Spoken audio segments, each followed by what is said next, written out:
All right. Live from Pahrump, Nevada, episode 122 of Tech Talk Taco Tuesday. What do we talk about here, Logan? Motorcycles and motorcycle-related products. That's right. This is my co-host, Logan Tyler, and our other co-host coming to us from... Where the hell are you coming from, Jimmy? Secret location. Secret location. Secret Got location. it. Actually, my motorhome. I'm in my motorhome. Oh, okay. They finally reel you back to the secret base at Area 51? Because... Maybe this could happen. Like, you could lock me out of my own office and house, and then I just have to go in my motorhome, like kind of like what my wife does sometimes. Right. But we're not there yet. But I am someplace different and a little bit remote.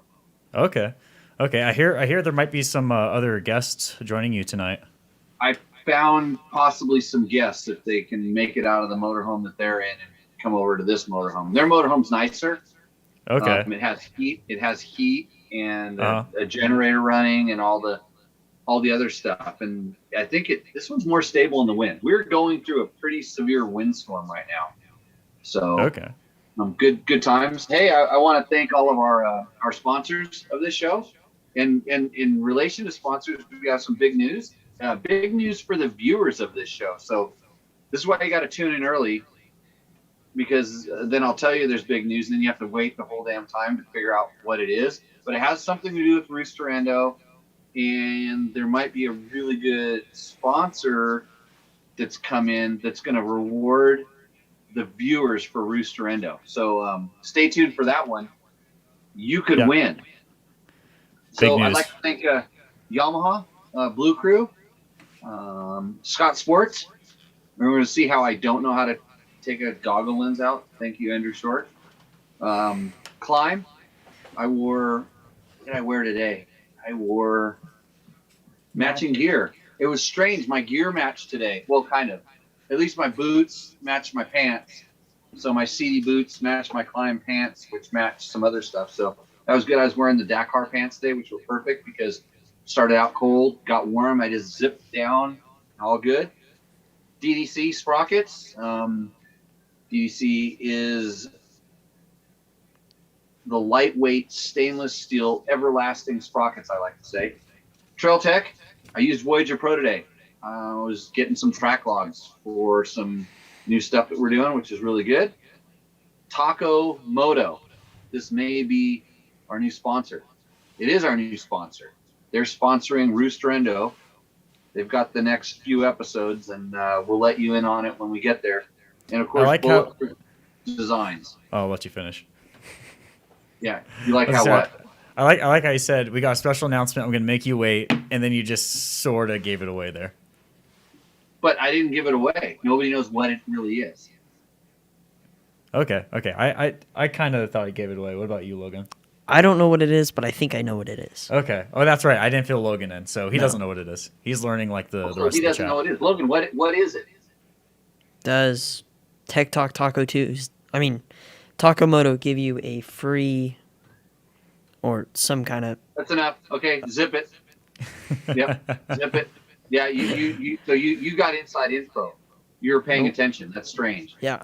It's strange that he does actually know what's going on in the show sometimes. Yeah.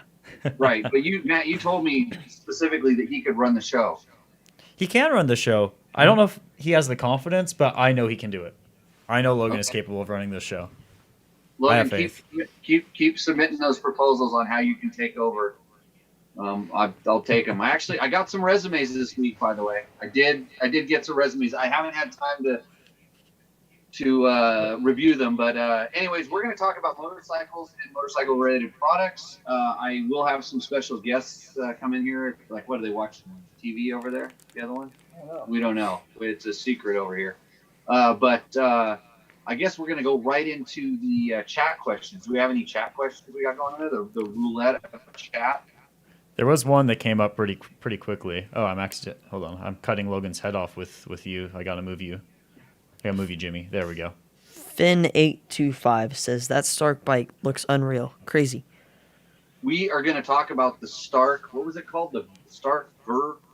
I actually saw the name of it here. I had, because of all this, I had to go watch the video, and I tell you what, I've seen videos like this before, and they're Stark Varg.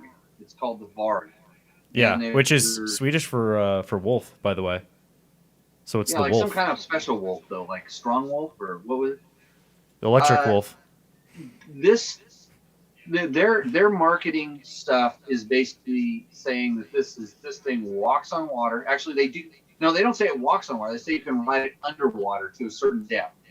So we'll Oh, just really? start with that, and I'm gonna leave it there until I get to a little bit farther question there. But yeah, I it reminds me a little of the way that Cannondale went about kind of introducing their bike at the time. It was a little bit different, but some of the same stuff where I kind of wish that they kind of wound down the spring a little bit, because until we ride it, until we see it, you can say anything you want.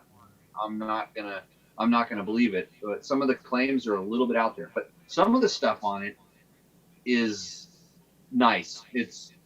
It's good, but it had just a little bit too much of a polish on it for me personally. Okay. So what about it reminds you of the Cannondale launch? Oh, they're going to revolutionize everything. It's the most powerful. They didn't say lightest weight because they claimed 242 pounds, which isn't lightweight.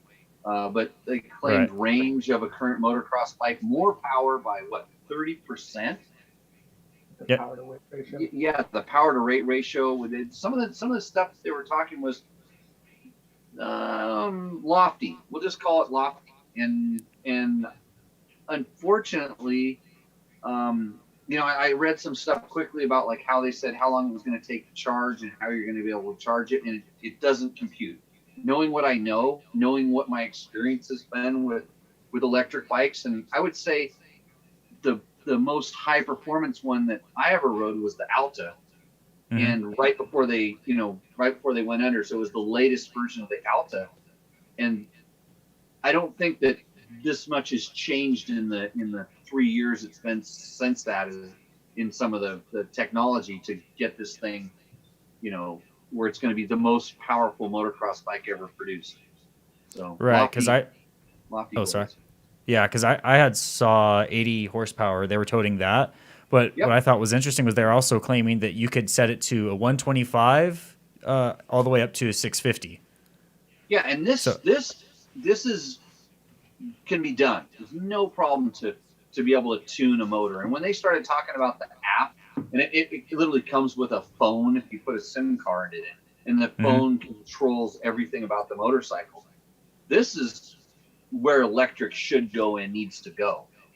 But when you start talking about how quickly it can charge, how much power it can make, how long it lasts, Mhm. there's some finite stuff in there that I don't know that we've uh, I don't know if we're ready for this yet. I don't Yeah, I if we don't have know the if the solutions. technology.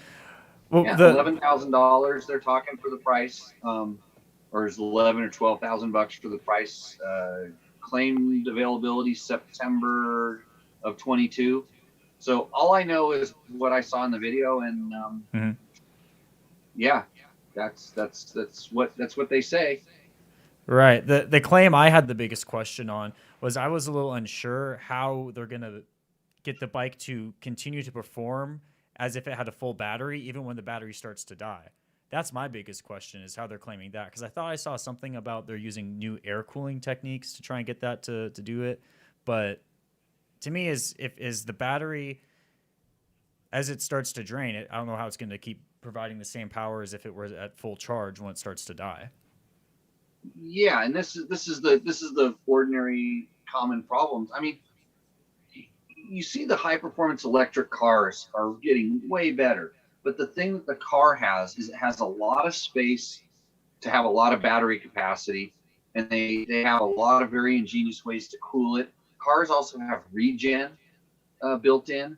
Mm-hmm. So I didn't see anything in there. They really didn't talk about regen from what I could see. I just don't see that, it's more weight, it's more complexity. Maybe Right. it does have something like this, but they're talking about, in my world, technology is 3 to 5 years out, and they're saying they're going to have it available in September. So we'll see. Wait, I'm sure there'll be more information released, and it was a very well polished piece, and right. they said all of the right things.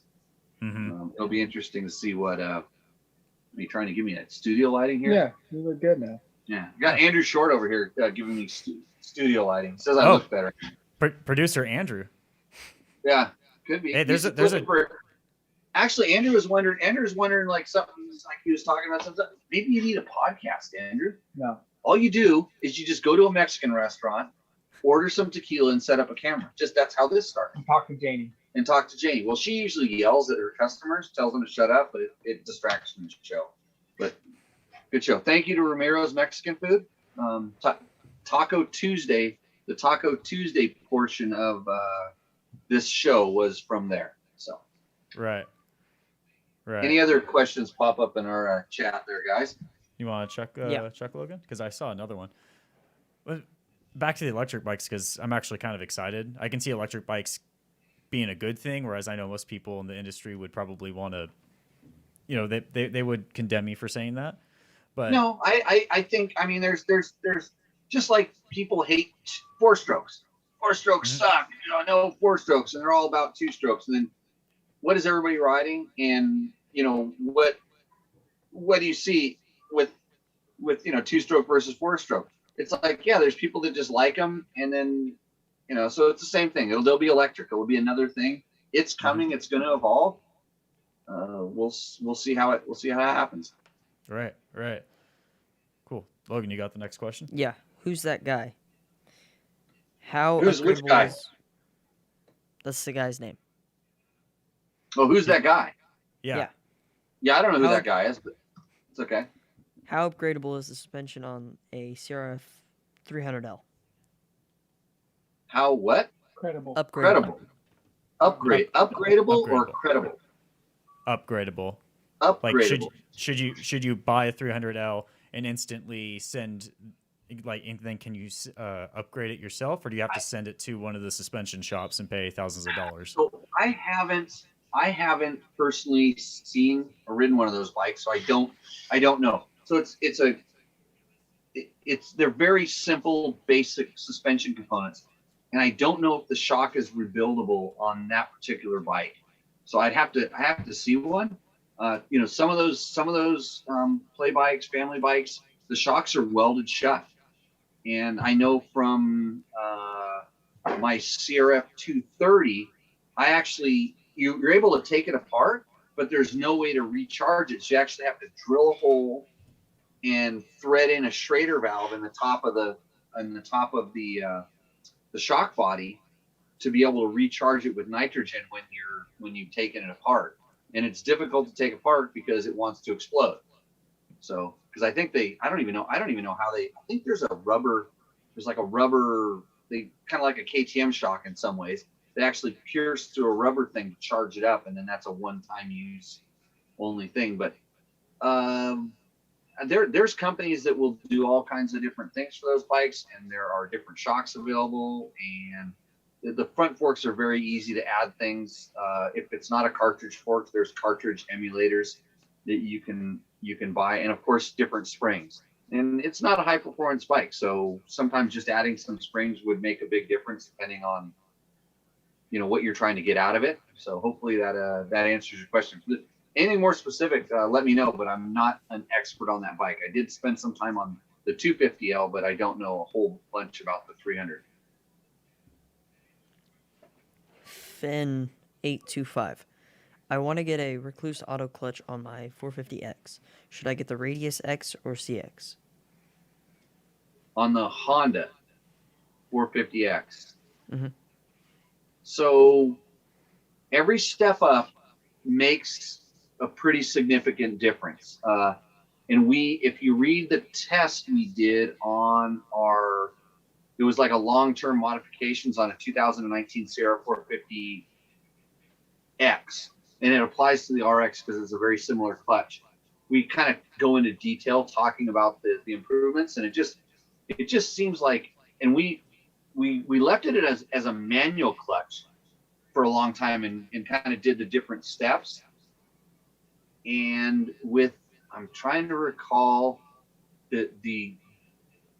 I'd have to go back and read it because I don't remember specifically. I think between those two, there's an extra level of adjustment that you get when you go to the CX, or maybe it goes to having more clutch plates. So like I said, I don't remember all these things specifically. That's why I write them down. So read that, and that will answer your question for sure. But like anything, you spend more money and you get something a little bit better. And in this case, it really does make a difference. And if you got the extra $200, I think $200 to $300 more, it's $200 to $300 more clutch performance when you upgrade like this. So just because I don't want Logan to use this guy's language, there is someone in the chat who's saying, "Don't get a Recluse. Why the fuck does a guy need a Recluse anyway?" Oh, you didn't want Logan to use the language, but you're willing to, is Jimmy in the room there? Jimmy is in the room. He's actually, you know how I normally sit in my little corner and I have one headphone on to make sure the audio's synced up and everything? Right. That's what Jimmy's doing tonight. Is Bob there? Bob is not here. Bob's not there. MIA. We don't know where he is. Hope he didn't get lost on the way. So maybe he thought he needed to go pick up pizza and he's still waiting for it. Bob. By the way, thanks for protecting Logan's ears from those horrible cuss words. I do on occasion try not to use them, but okay. Like, I'm just gonna go out there on a limb and I'm gonna just guess that what did he say? Don't use the word again. He said, "Why do you want a Recluse anyways?" Yes. Why do you want a Recluse? What and did he say something about the guy's riding ability or? No. He just said, "Why do you need one?" And he did apologize apologize for the language, but he also said he's just a hater of the Recluse. Right. Okay. I'm the same way. And I don't like the auto clutch. I run a Recluse, but I run the torque drive. Welcome to the show, Monster Energy Factory Yamaha Rally Racing's Andrew Short. I was sitting over on the side over there. He was doing the lighting here. Yeah, he went from producer to being a guest. So do you guys on your factory rally bike? Is it Recluse parts in the clutch? Yeah. Yeah, but you run a standard regular clutch. Yeah. Okay. Torque drive. But there's two different types of torque drive. How's This that? is where I get confused. I don't know. I ordered a torque drive clutch for my my motocross bike because my stock basket was getting all notchy. Right. So I got nice ones, but it has different amount of plates. It's not like the standard clutch. So I think there's torque drive manual. Yeah. And then there's torque drive, like you can have torque drive like to the other. And they make so many different There's styles. lots of different parts and things. So I think with certain ones, like you said, the plates get thinner and you get more plates. This is what I have now. Right. It's awesome. So if you're a really super awesome rider that's far superior to everybody else, then you don't need the auto clutch. But if you're like me, then you prefer the auto clutch because it elevates you up like a whole skill level. This happens. I promise you. You take somebody that's struggling, they're stalling all the time in the trailer or doing things. You put them on a Recluse, and all of a sudden they're able to ride over things they ordinarily wouldn't. That happens with me. I'm a auto clutch guy. So I think I don't know. I'll challenge that guy to a race. How's that? Sounds good. You should do that. You should definitely do that. But the guy who asked about the Recluse, he's okay. He can go riding with me. The other guy we have to race first. Are you gonna break out the 570, which does not have the Recluse? No. My 570. That's like literally.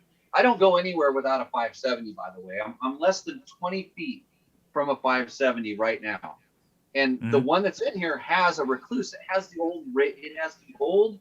The ball bearings one. It's called. See, here's the name. We don't know the name of it. It's called not the EXP. Isn't it the Core? No. Because I think this is what came on my Husaberg when I first bought it. Yeah, It it's was like the the ball first bearing version of it. It's called the. My wife had the EXT4 or whatever, and this was awesome. Yeah. So Her trail light. there's all different kinds. Yeah. And your wife's a better rider than you. You ask her. She's I know. A better rider I've than talked. me. We've talked about it. I don't like them because when you're going downhill, it just free wheels. No, that's because you don't have it set up. You let me set up your Recluse, and it drags all the time. It never. You then can it's skid. gonna not accelerate. I feel like. If you have a Husaberg 570. Well, Yeah.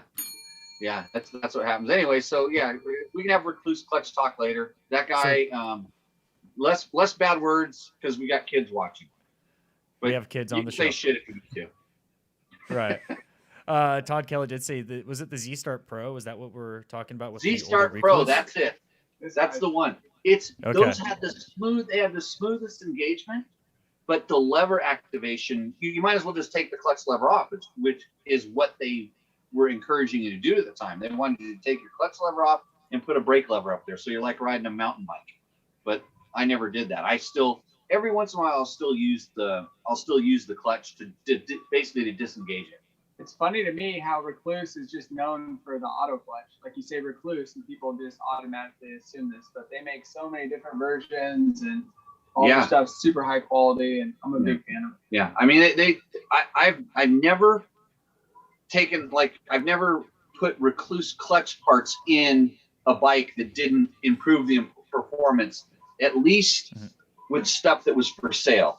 I've tested some stuff of theirs that was not ready for prime time, and that was the reason I was testing it.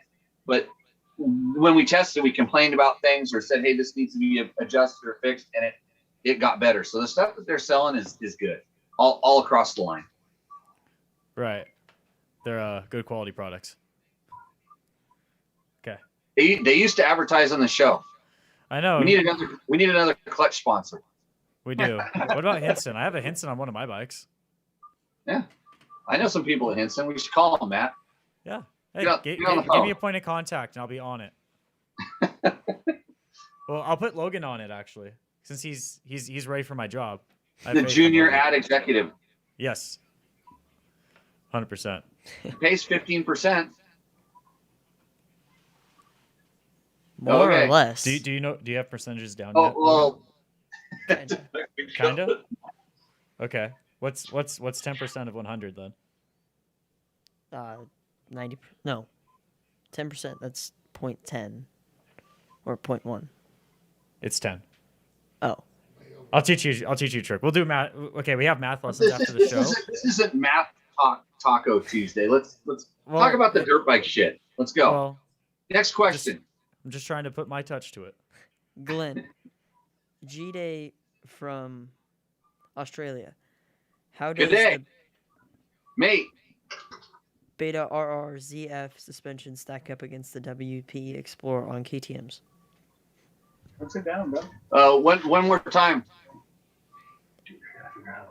How does the Beta RRZF suspension stack up against WP Explorer on KTMs?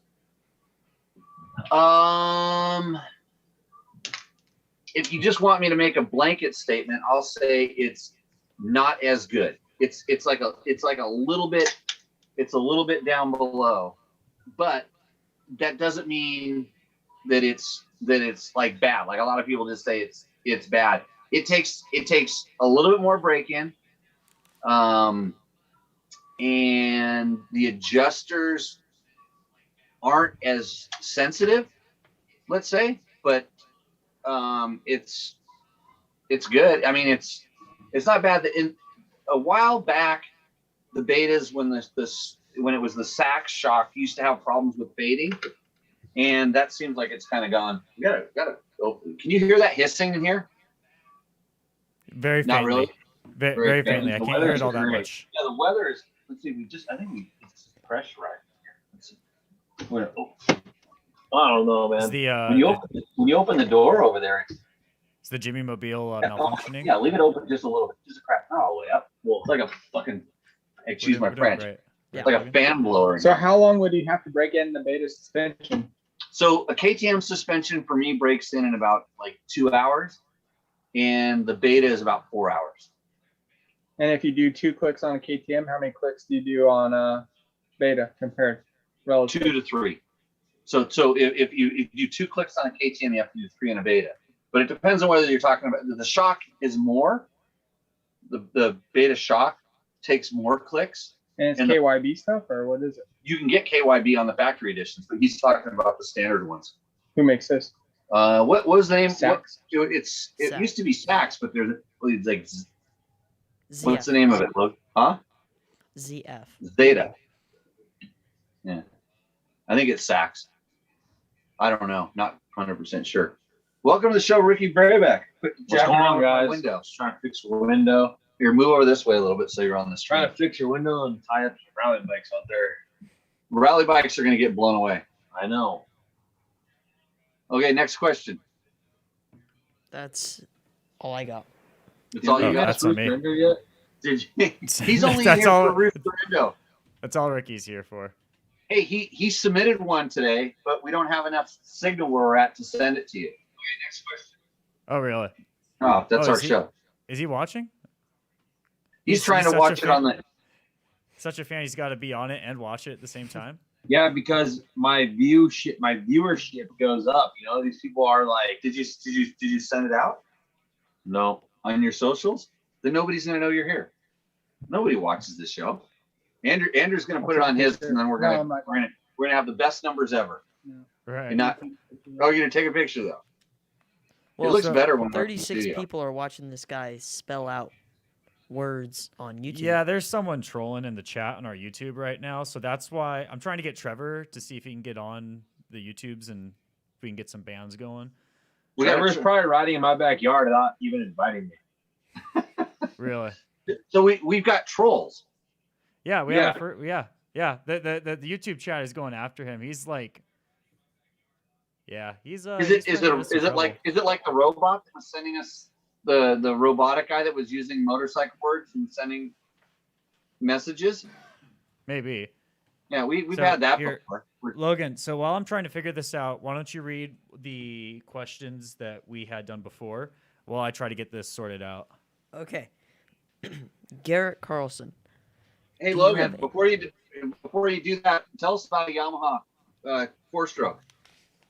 For motocross riders driven to dominate, the YZ line of 4-stroke bikes are built for victory. Visit YamahaMotorsports.com today to explore what's new and improved for 2022. The YZ 450F and YZ 250F brings the performance of powerful 4-stroke engines, reduced unsprung weight, and new suspension settings. For the look of a full factory ride, both the YZ 450F and YZ 250F come in exclusive Monster Energy Yamaha Racing Edition graphic package. Just And like you Andrew can- Short rides. Yes. And you Same can bike.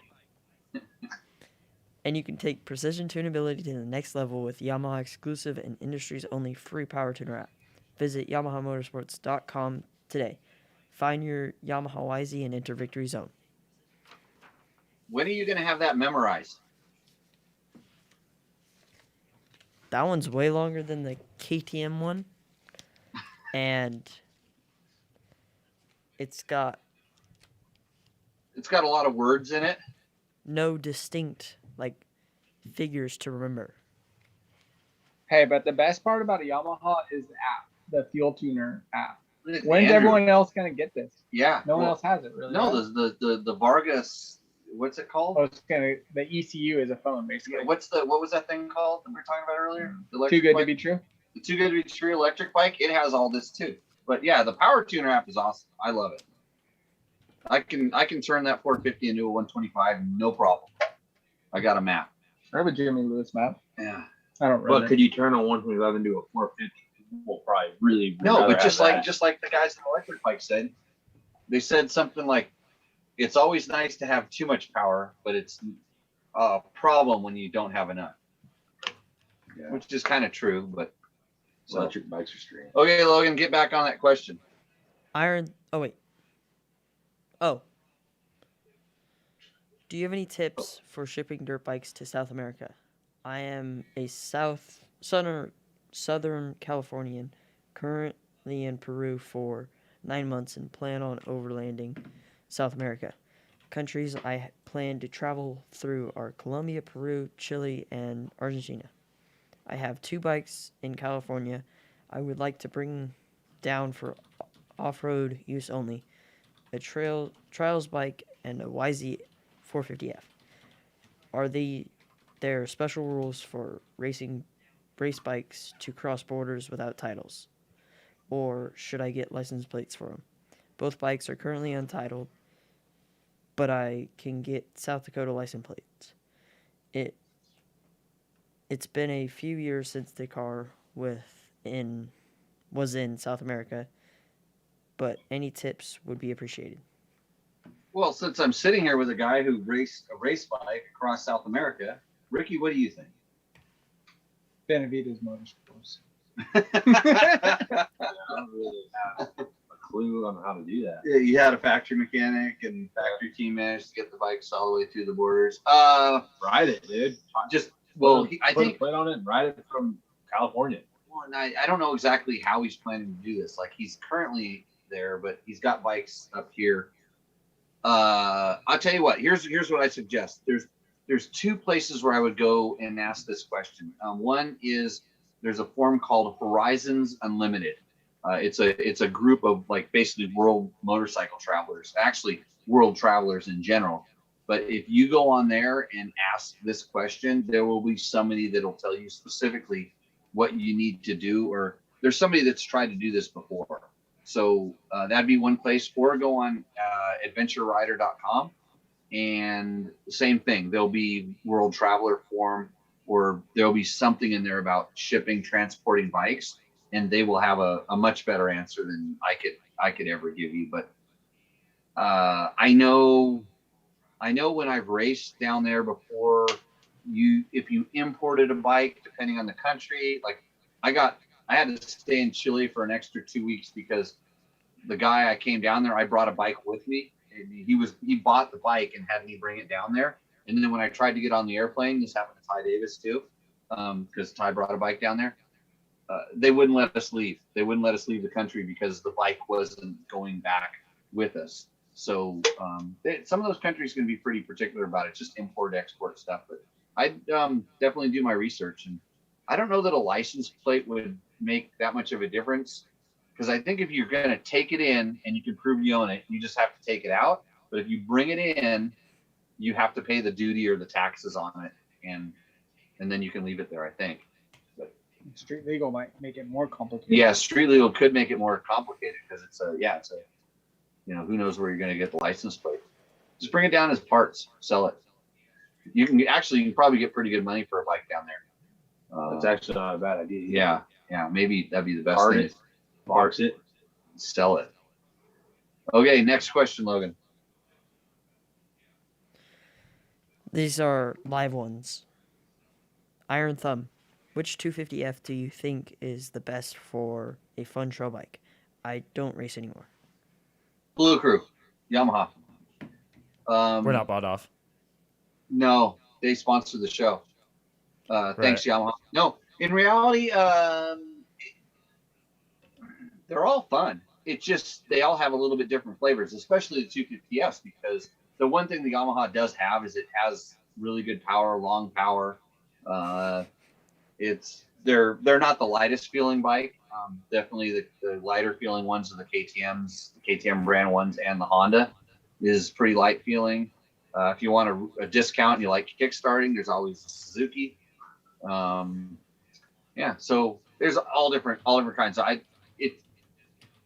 So you're not gonna go wrong.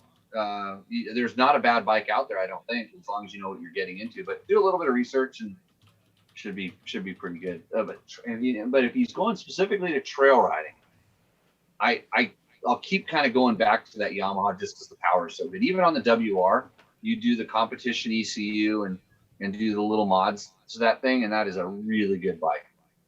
So next. SS says, there's finally trolls. Lol. TTT is finally stepping up in the famous category. No, I can't see it, but it sounds good to me. Ricky, you trolling us? Is Kendall over there doing this, or is he just snoring?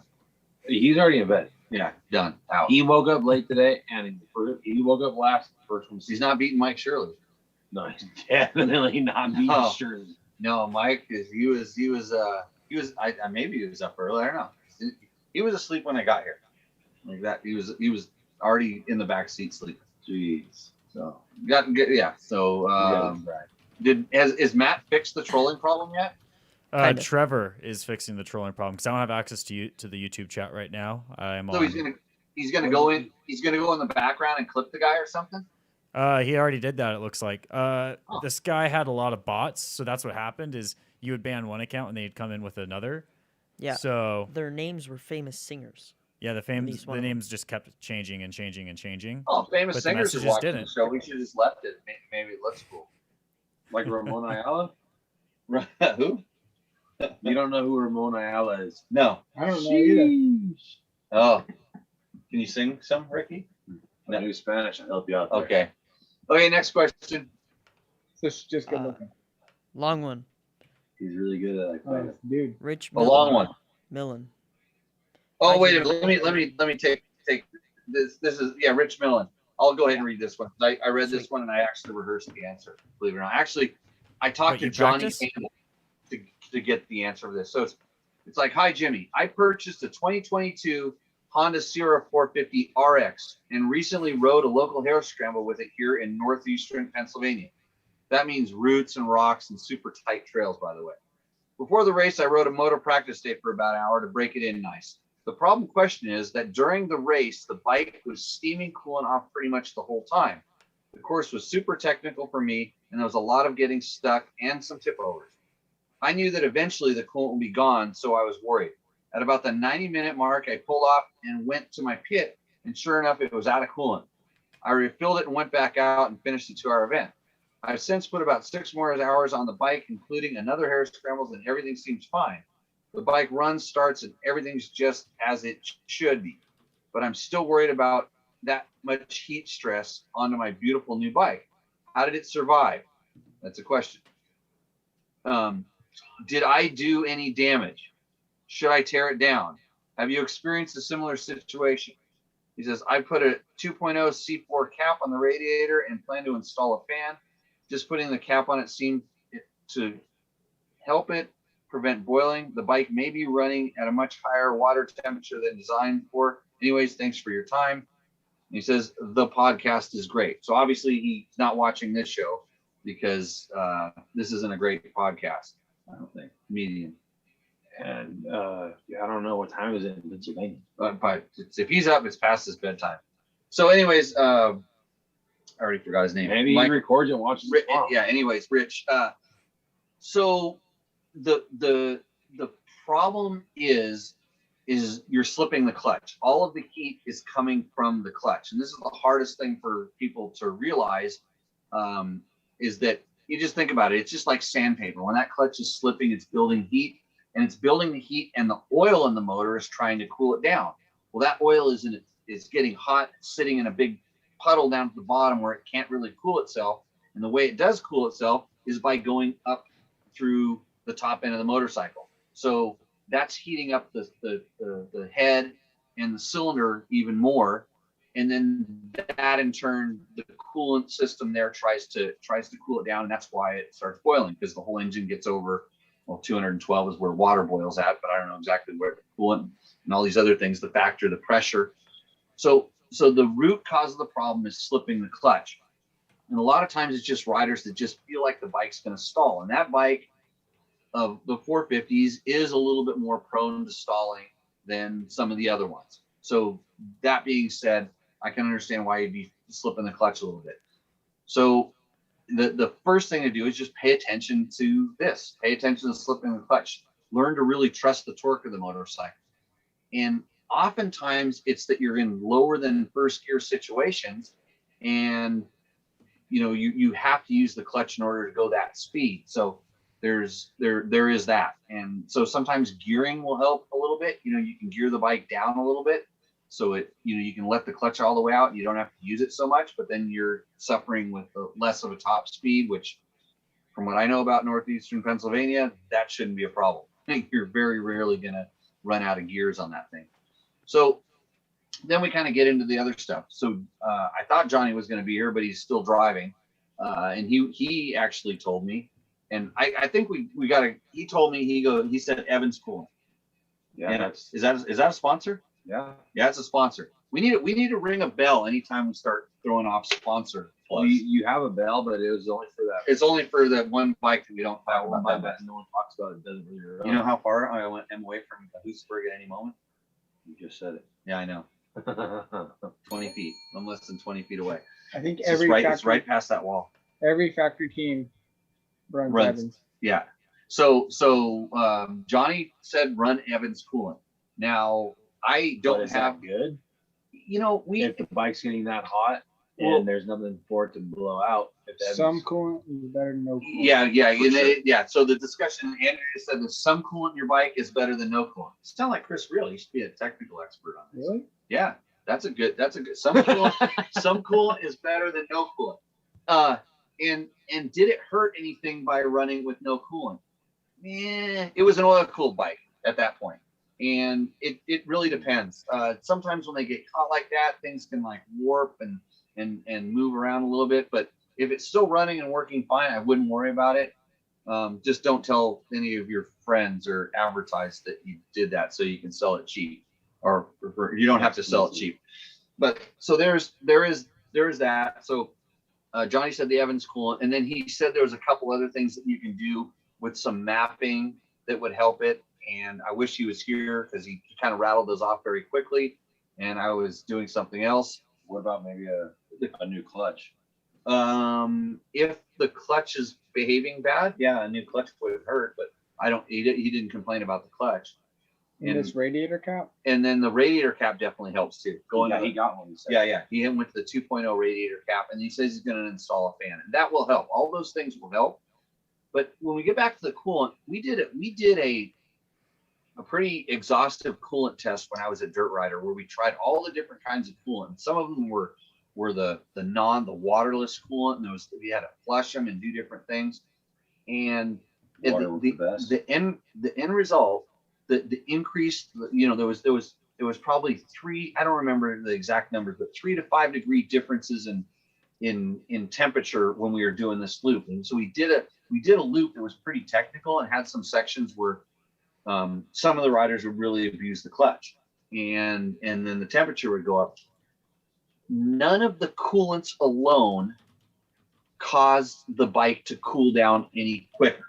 So just changing the coolant, you'd see a little bit of a different increase, how they increased, but the coolant did not change like kind of the efficiency, but there was different boiling points of each of the coolant. So if you're going to boil it, which is a bad thing, there was some that didn't boil as easily, but there wasn't a huge difference. Like once you start really getting them hot enough to really boil, there's not a huge difference in that temperature. Like you're not going to get a 40 degree difference between water and, I don't think, the Evans.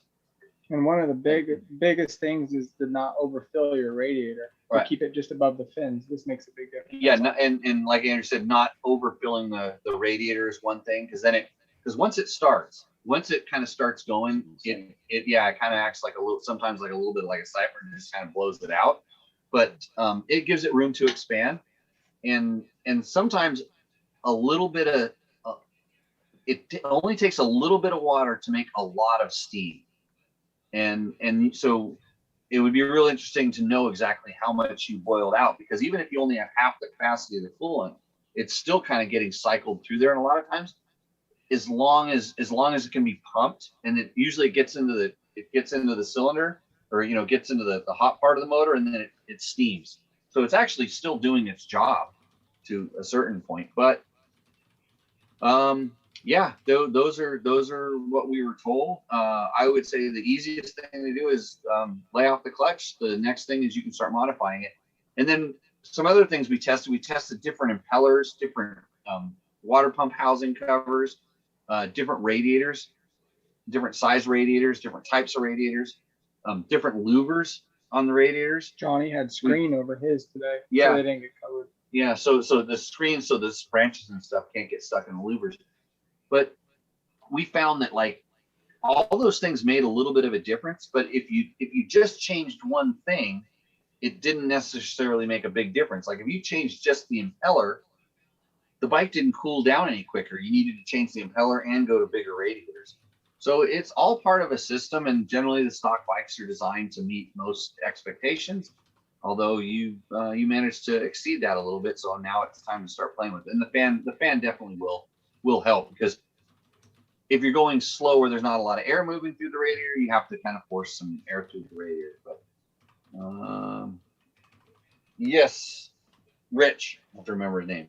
Thanks for asking that question. Hopefully we exhausted your answer. Hey, Logan, guess what? What? I got a question for you. Oh boy. I'm glad you're reading it. Gord Darling. Yep. That's an interesting name. Hey, Logan, this show is super rad. Thanks for all you do. You're very kind to Jimmy, and he seems to be learning a lot from you. You keep up the good work. Well, that's a blowjob. He says, I recently picked up a 1999 Suzuki RM125. And a blowjob is just when the wind is going really high, Logan. It's like blowing the sand across the desert. That's what that is, by the way. What's the salary for that job? I've never ridden a modern two-stroke before. What a blast. We ride here in Haliburton, Ontario, Canada, and like to get lost in the woods, ripping along trails and the occasional logging road. We live near lots of brush that has been ravaged by ATVs, which means the big dirty mud holes, and also have access to the gray single track. Is this guy going to get to the question or what? Let's see. Rocks, mud. I sort of figured out how to rip up the hills on the RM, but I'm still learning how to get mud puddles without going stupid fast. They often deep enough to hide surprises. I am wondering about changing sprockets, flywheel weights, power valve adjustments, and other possible mods to make this RM more suitable to trails. I don't know actually anything about these mods. This is just what I found on the interweb. I can turn a wrench, and I know when I'm about to bust a nut. And I would enjoy modifying this bike over the winter. And I think busting a nut, he's talking about when you put like a 1 millimeter size, too big wrench on the nut and it slips and spins. That's busting a nut. Yeah. Having said that, I don't want to end up ruining a sweet ride trying to make it something it isn't, or having to make constant adjustments come springtime. I'm going to just take a pause from reading this question right now. Dude, that's a paragraph. That's more than a paragraph. Okay, so he's from Ontario, Canada. I'm just going to surmise here that it's only light for like 3 hours a day up there, right? And they drink a lot, yeah? Dude, so just scroll down. He's inside. Okay, now we're into the... My wife weighs around 135 pounds, and this bike will mainly be for her. But I weigh 165, and I also like to rip around on it. This gets more complicated all the time. There is a motocross track nearby, and we want to take the kids for a family trip next summer. So I would also like to hear your thoughts on whether modding the RM for trails that would make it not suck for motocross. Keep in mind that we have never ridden motocross before and probably won't be hard to please. You're taking notes, right, Logan? Yeah. Yeah, this is for you, bud. He did address this to you. Mm-hmm. We both love how light the RM is, but it can be frustrating when trying to get through a big muddy rut and it just doesn't seem to have the power to get moving after we slow down and stall out. I can only compare it to the CRF 250L we had and my 2010 Husaberg FE390, which doesn't really compare at all. Kath, my wife, found the CRF to be too heavy for trail ride. God, I don't know how much longer I can go.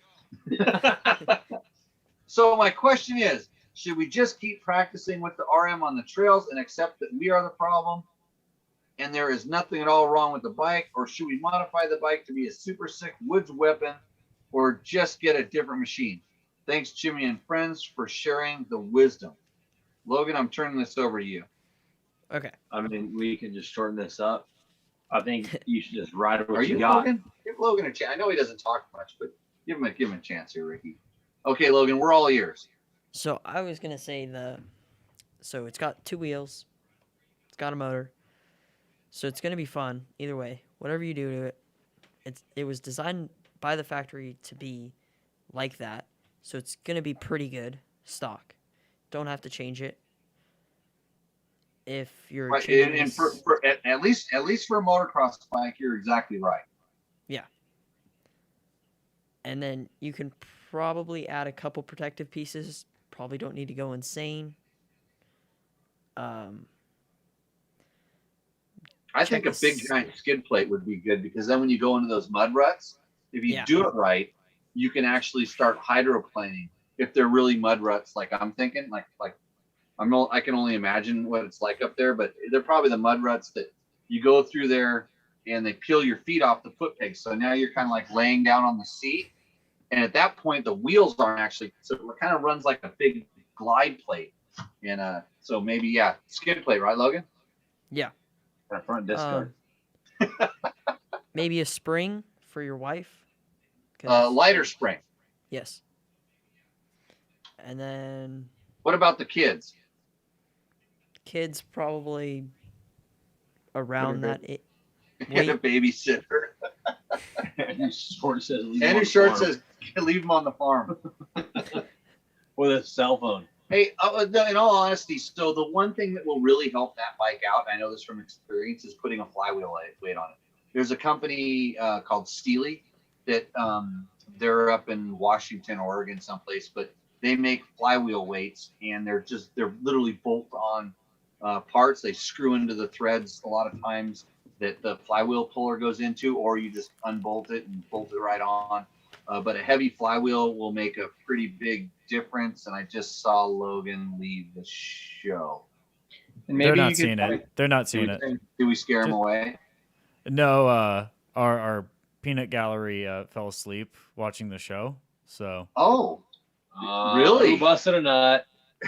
yeah, you had to go wake somebody up? Bob. he did. Wow.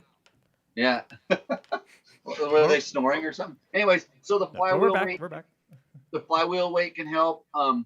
Sometimes for off-road, I found on 125s putting a spark arrestor on can actually kind of increase the torque of the bike a little bit, make it run a little bit better.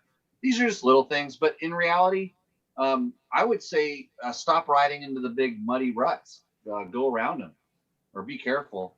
But gearing would also help. You know, if you're finding that you're in first gear and you're having to hammer the clutch because the bike, it is 125. They're meant to rev. So you could also rev it higher. Yeah, rev it higher. Okay, you got any more? Yeah, some live ones. Patrick Beatty. Trail Tech fan or buy a two-stroke? Trail Tech fan or just buy a two-stroke. I mean, that fan, it's not gonna. What are you gonna do? Like just sit there and watch it spin? I'd take the two-stroke. you can just wait till September 2023 or So you can wait till. Well, that's gonna. I wonder if that's gonna have a big cooling fan on that electric bike, like my computer does. Mhm. The one We're that not- makes all that noise. The fan over there. Yeah. I think you shouldn't buy an electric motorcycle. Always run gas. Always run. See, Ricky's that guy. Ricky's Dude. that guy. So you're talking. I think the real question is, should he put a fan on his 4-stroke or get a 2-stroke? Two strokes are sick. Yeah. Is that where we're trying to get at, Logan? I think so. Well, again, the heat's coming from the clutch, and you're gonna be hammering your clutch on whatever bike you're on, maybe even more on a 2-stroke because sometimes they don't have the same torque as a 4-stroke. So I think you're asking the wrong question. But get a Trail Tech fan. They make really nice fans no matter which bike you're on. Does anybody else make a thing? You can, You can take fans you for know, other things. yeah. And Andrew just asked, does anybody else make a fan? Well, not in my world. No, Trail Tech is a sponsor of the show. If I had a bell, I'd ring it a couple times. But they bolt right on. They're so nice. It comes with the bracket and the temperature gauge, so you can see what temperature your water is. While you can adjust when the fan comes on and off. This is all really good stuff. But I've also seen you can go on the internet and find where guys have put computer cooling fans on and zip tied them to the back of their radiator, and they have a switch where they turn it on and off. So whatever works. Hey, tonight's episode is brought to you by we're living large here. I am, at least. This is 4 Freedoms of plastic bottled tequila. Now, this, if you want a good thrifty tech advice, like this is usually just made for pouring into some mixed drink or something like that. But if you just want to have a little bit, it works out. So next question, Logan. Yes. George says, how does a Recluse for the guy on the Honda from Pennsylvania? How about a Recluse? Oh, Ricky was going to say that. But I asked you about the clutches, and you're like, "Oh yeah, no, he didn't say anything Well, about clutches." it comes. That's where the heat's coming from. So if he did have a Recluse, the auto clutch, then he wouldn't have to touch it, and it would do as long as he's in the right gear. Because I've seen people get a Recluse, and all of a sudden they ride around in third gear, and they end up smoking the clutch. But if you're in the right gear, you should.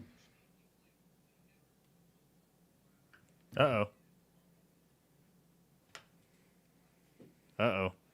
That's not good. No. We're still live on our end. Oh, boy. Is anything important? Oh. Huh? Okay. Do we have him back? You guys there? Oh, see? Oh, Andrew touched the phone. Oh, Hold on. producer Andrew, come on. Come on, bud.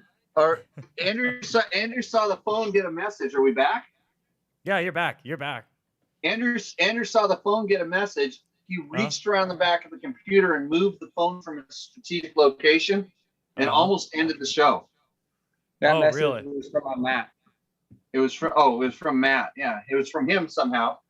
But Yes. I also I just saw the message was on there. Somebody told me to not drink tequila out of a plastic bottle.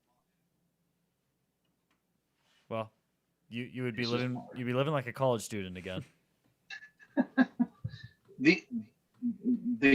So Times are tough, dude. You can only find that's the only tequila that you can find out here where we're at in this special location. No, I've had this on standby, ready to go. It's in case of emergencies. That way, if things aren't going right, you can hit somebody over the head like that, and nothing bad happens. Like imagine if that was a glass bottle. Right. See the things you learn. Is this plastic bottle well aged in the Jimmy rig through multiple seasons? It's probably been in here for a couple of years. Yeah.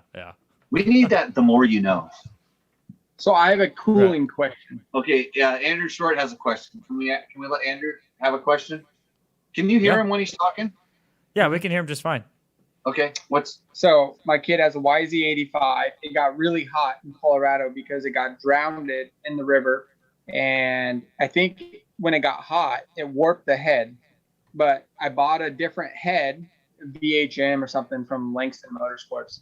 It has bigger water cooling jackets on this head. Yep. I really just wanted to buy a head that wasn't warped, but the stock one was back ordered because of COVID or I don't know why. But it has bigger water ports on this head. How does that affect it? Is there's more water going through the head, but is it going to cool more, or what's the benefit of this? I don't understand. So what's changing? Well, all you're changing is the volume, and potentially there could be more surface area, like there's more. And it's probably pretty minute in the grand scheme of things. But if you only change just the head and there's a little bit more surface area, it might be able to cool a little bit better. I mean, it could be different materials that they're using that can cool. They can put fins inside of it. There's all different kinds of things that they can do to aid with the cooling. But if you're not cycling the water through there at a different speed, and then you don't have the radiators to it increased radiator performance, because it can take maybe the head actually itself, that one unit can transfer a little more heat from the cylinder head to the water, but then where does the heat go? It's in the water, and now you have to cool the water down.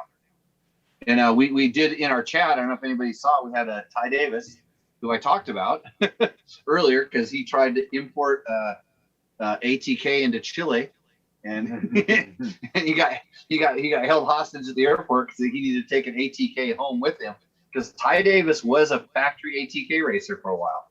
If you don't know what ATK is, look it up. Uh, but he makes waterless coolant. So he says it doesn't boil like water, and it's way better for boiling. And Ty would know. Ty has been around a long time, and I trust him too. I think it's similar to Evans, right? Yeah, it's probably similar to that. Yeah, the Evans and stuff like this. So, but yeah, Best Ty Davis product. What is it? The best Ty Davis product. Yeah, that he sells. A front disc guard. No, the shark. The shark fin? The shark fin, bro. No, not the front shark fin. No, the rear one. No, it's he has Yeah, dude, I buy those things. his chain adjuster blocks. Yeah. For KTM. The zip tie chain adjuster block blocks. or something. Yeah, yeah. Oh, he has but some, I don't race and change tires like that. That's like Baja. The shark fin, bro. That's where it's at. Yeah, yes, he makes all kind. And then he make. I think he seems to have a tire changer tool or something Yeah, like I that. have Yeah. one. Thing Tire freaking changer? rips. Yeah, like a Rabaconda. It's better than the It's Rabaconda a in my opinion. Tyvaconda. 'Cause it's a Tyvaconda because it's taller. Okay. So like the Rabaconda, it's low and ties. I feel like is a little bit higher, so it's easier to like be right here, like working, without straining your back so much. Hmm. Dude, I just had to use it. Hey, Matt, I'll get you Ty's contact info. You can reach out to him for advertising. Ty's watching. Hey, when That was you my go next ride question. with Cosmic K, he takes you on the Ty Davis trails. Oh, no, Ty probably Did doesn't you hear that, like Ty? that. Yeah, it's just like Trevor riding on Ricky Braybeck trails. It's like everybody's ripping everybody's trails off. No, I'm going through it. You can call it. This is Ty Davis Canyon. That's what Ty it says. Davis Canyon. And Ty Davis probably hadn't even ridden there in like 30 No, Ty years. probably rode there. Yeah. Okay, what's our next question, Logan? Robert Skin. Covington. I have a bike I suspect has a stuck thermostat. What's your take on removing the thermostat altogether? You ride in cold weather, it's going to be an issue. Yeah, that's touch and go. I mean, if you're in a fair weather climate, maybe like California where it's always 70 degrees and sunny, it's not going to be much of an issue. But if you're in cold weather, your bike is not going to warm up very well. And I've actually seen guys cold seize their bikes because they weren't warmed up. If Fuel goes into the oil. Yeah, there's all different kinds of things. I don't know that I mean, if you're really good at warming your bike up and you think it's going to stay hot, you're not going to, I wouldn't do it. I've never heard of them. I've never had them get stuck closed on a motorcycle. That happened on cars before, but I've never heard of it on a motorcycle. But then again, nobody told me about it. So it probably happens. Okay, what's next? Finn825. Is there a big difference with engine reliability between a 250 and 450? Let's say they were both rating conservatively. I would say for an average rider, not a racer, but just somebody that's average riding, they're going to be, like, for the most part, the same level of durability. And the 250 probably, because it's doing more work, it's run a little bit harder, would probably have to be rebuilt a little bit sooner. Let's say, oh God, I would say if you're, like on 250Fs, like if I just had one as a trail bike, well, shoot, I have a CR 250X, and the thing probably, it's my father-in-law's bike. It probably has 300 hours on it, and it has had a piston put into it, and that's it. And then I have 450s that have, much more hours on them, 400 hours, and bikes just don't really just break these days. And I don't think it's a really concern. And most people aren't riding these kind of hours on the bikes a lot. So 250F, just maybe say it needs 25% more maintenance. Okay. Good answer. Okay. So I think let's have a moment of silence for that answer. yes, had one. yes. We did. Yeah. You had one. We had, Does that mean you have to change So- the oil that much more? No, I don't. Well, Or just piston? so the question is, no, I was just thinking like main maintenance, like a piston, piston, maybe on some of them, the valves would wear. Hey, Matt, we're going to talk about that valve. We can, but I think it's time for Ricky I was gonna says say I think it's time for a Rooster Endo commercial break and then Rooster Endo. Okay, let's are there any other questions we need to hit? We talked about, so for John Jackson, we talked about the that new, what's the name of that? I can't remember the Stark Varg.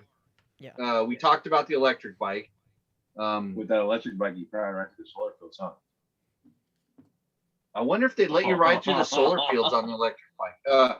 They might. He also says, John says, when the snow melts, I'm gonna try and commandeer my dad's 2021 Beta 300 X trainer, do some trail riding with a buddy who lives in Colorado. Do the elevation changes on the trails. I'm thinking of getting a 36 millimeter smart carb SC2 for the bike because of the adjustability.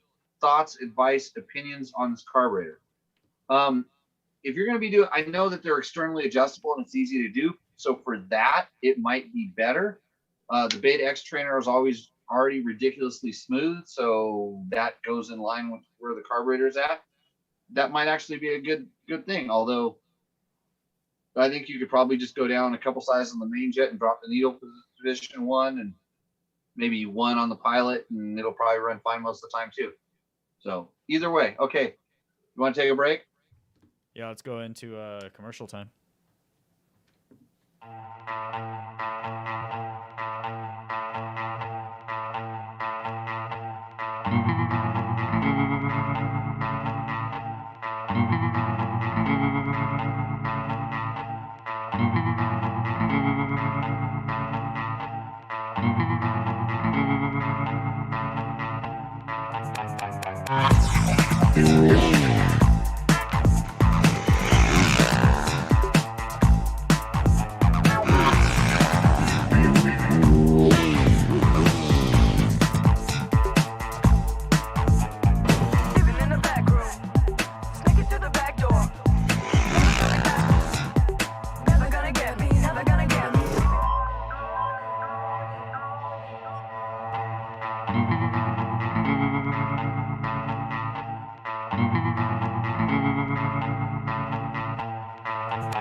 What's up, Moto Buddies? Mike here from Taco Moto Co. What is the Taco Touch? It's the best service in the industry. Virtually 24/7 tech support via email or text, and it's like having a dirt bike doctor on call every day of the year, helping you fix your bike or recommend parts or setups for you.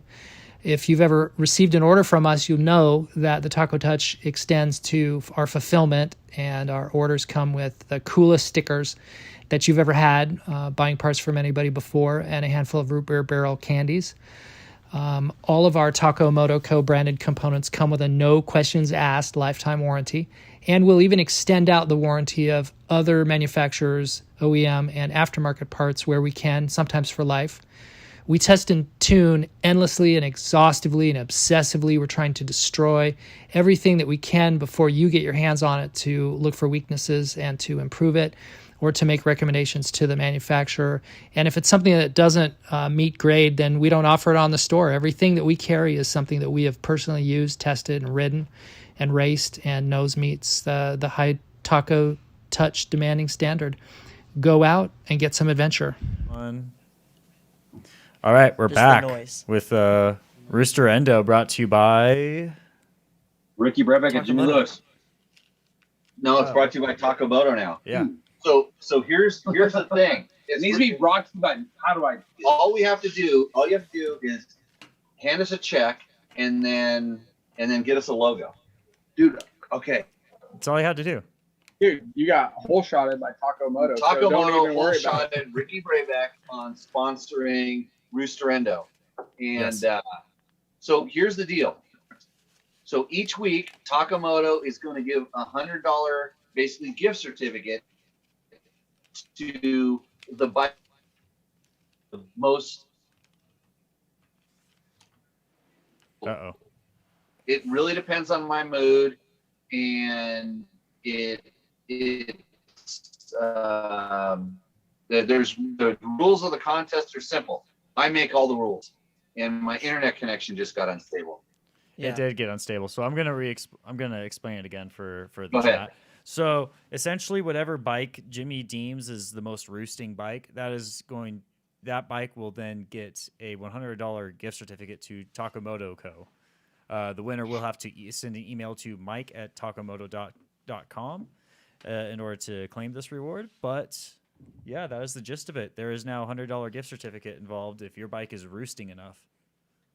Well, it doesn't necessarily have to roost. It might be the biggest endo might win it. It might be. Like you might need that $100 certificate to bail you out of the hole. I think the money should definitely go to the Indo bike because if they're already roosting, No, it's some people that they put a lot of money into their bike and they want their bike to be nice and they should be rewarded, and other people need help.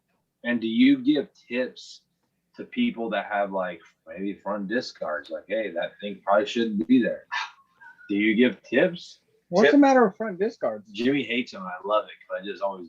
I have one on every one of my bikes. the metal, No, the metal big one. metal front disc guard, No, the one that's like like catcher.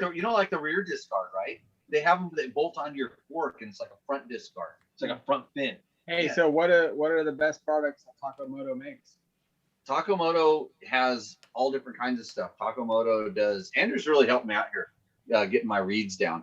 he's Takamoto Co. That's takomoto.co. It's lots of stuff for your, especially KTM Husky dual sport bikes, but they're starting to move into the Hondas, and they have lots of ECUs, exhaust systems, little gadgets. He has like For what type of rider? everybody. Motocross? off-road? Mostly off-road, not really moto. It's not a lot of moto stuff, but there's moto stuff there. Like one of the coolest things that he has is a inline fuel pressure gauge for your fuel injected bike. So you plug this inline and then you push your bike and you can see if you've got good fuel pressure. So if you're having a problem with your fuel pump or maybe your fuel filter's leaking, and then he also on his site, he has these tech sheets that kind of tell you, hey, if you want this kind of performance, it's good. We need to get Taco Mike to come into the studio again sometime.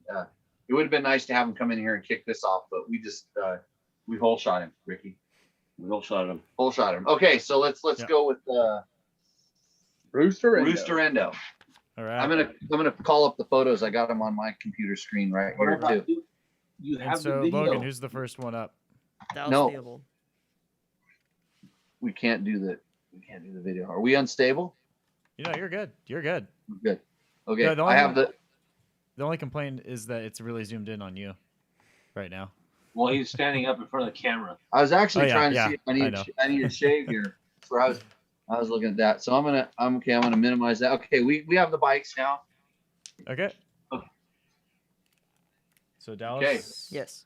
1994 DR350 SE. Oversized tank, oversized handguard, oversized rotor guard, oversized front fender, oversized mud guard, fender bag that fits 2 Costco muffins, and a Danco Yo-Yo Perfect. Ready for a good Duncan. time. Dude, that guy's ready for business, right? Like that. Yeah, that bike is, everything on it is oversized except the bike. Actually, when I first saw that photo, I thought it was a DR650. Hey, Johnny Campbell just rolled in. He can help answer that question. Oh, You yeah? gotta help finish answer a question, but go ahead and come in when you're ready. I was more impressed with the homemade graphics on the side panel. You have to sit closer here. You can't really see us right now, but It almost just looks like. Oh, sorry. Yeah, so the graphics are nice, but it's super oversized. Everything. Dude, but he can fit muffins on the back, so he's Muffins. going to business. He's going for work. It's the small one on the bottom. Oh. Yeah. The S is pretty super sick on it. Yeah, I for the graphics package alone, that thing's got to go on the roof side. Sheesh. Yeah, and the fact he's got a big tank, so he's almost DAC car ready. Okay, You know, so Suzuki can make how high called the up are we DR big. feeling? You guys decide over there. Oh, you're leaving it up to us? Yeah, you guys. See. Guess I'm gonna that put like gap right You know, there. it's right one, out here. one side Is or the that- other. Right here. This is on the roof side. We're in a That's not good that we're in a good roosting. mood tonight. DR350 goes up there. Imagine that thing ripping up some choppy washboard roads. That thing probably handles it pretty nice. I'll bet you when that thing goes up a washboardy road, that front fender starts going around in a circle. Oh like yeah, this. it's hitting the front tire. It does the Okay. whole oscillation thing. It's hitting the Saying front bye tire. bye. Yeah, it's waving. Yeah, yeah. All right, we're ready Oh. for the next bike here? Next bike, yep. Emily Muslin. No. Yeah, give that another shot there, Logan. Musinlo. Musino. Musolino. Lino. Sounds pretty good. 2018 KTM 300. Cycler handguards, Pro Taper contour, bars, CR mid bend, Scott stabilizer, FMF works fatty with turbine core, Sparky approved silencer, KTM skid plate, Cinco fat tire, Dunlop MX 33 rear with Kenda mousses. Kenda mousses. Where do you get Kenda mousses? I want to know. I want to know. I need some of those. Yeah, Try them. we like nitro mousses. But anyways, Jackrabbit. hey, well, okay, hold on a second. So we have two different brands of tire on there, right? Yes. Maybe three. Okay, The Shinko. Maybe You Fatty, can't have 3 brands. 3 tires. well, they have That's different. what it two says. mousses. Okay. Kenda Yeah. mousses. Jackrabbit MC hams in the ice chest. Hams in the ice chest. Oh, he's a freaking club member of the Jackrabbits. Yeah. Okay. So Ricky likes the Jackrabbits, and I like hams. It's full desert rat. It's got it's a Emily. Is that a guy's name? It's a V. I think Emily. I think it's a Emily. But it's a V. It's got a V18, which is a vet, right? The red V18 is a vet. Yeah, vet. That's a vet. So she's riding in the or Dude, that's a guy. That's got to be a. We don't know, man. we're looking at the photo here trying to figure it out. Like, did you get your wife or your girlfriend to submit a photo of your bike? You're like really Maybe he didn't know how to do it. And he had his chick do he had it for him. his chick. Yeah. Is that what we That think? would be me. Yeah. Hey, babe, Dropbox. submit this. Yeah. Yeah, I'm not. Jackie Short drop. I feel like this guy is pretty into his bike. No, Dude, he's an expert freaking vet desert racer. He has all the things that you need to be ripping across Lucerne Valley. yeah. He's got the handguards, Stabilizer. He's got an 18-inch wheel. I don't know anything about the orange color or the 2-stroke thing. He's got mooses. He's got mooses, and he's an expert. So He's got a knows what fatty front tire too. he knows what he's He's doing. floating. Terry Basin special. I think he could have taken a better picture of the bike. What do you mean? That's what? It needs to be more off to the side, and he's got the van door in the picture and the loading ramp. He there. just unloaded, and he thought, man, I got Lewis is really going to appreciate this. Good. Yeah. Really? Oh, Yeah. Okay. No suspension sticker, so it could be No stock. But stock suspension. I don't How know. can you even ride a bike with stock suspension? Dude, vet expert, who knows? He might be a man. You know what's funny is Stock is best. I'll Stock bet is you best. for a vet expert the stock suspension is pretty good. And it's the XC, right? Yeah, it is an XC. How can you tell? I don't know how I can tell. I'm Come pretty on. sure it has a link. No Logan, fan. can you tell me does that look like your bike? Yeah. Yeah, That's it's an the XC. same as mine. XC. Yeah. Oh, Logan's like, yeah, same as mine. Yeah. Yeah. So what do you think, Logan? Where's that thing go? That one's Matt because it's gonna be biased. and we need something. You may be besides biased. I like that pipe. I like that pipe. Yeah. Yeah. You gave it a good fluff and buff. Yeah. Yeah. I got a big old smasher. So Uh-oh. you know he rips. I give the guy props. For Wait, the Yeah. is that a big smash or is it just the shadow? I'm gonna enhance. That's It looks like a rainy day. There's no shadows. Yeah. You gotta look at it close. Okay, Roost. I go for we Roost Yeah. here. I'm roosting. We're I'm roosting it. this It's one. good.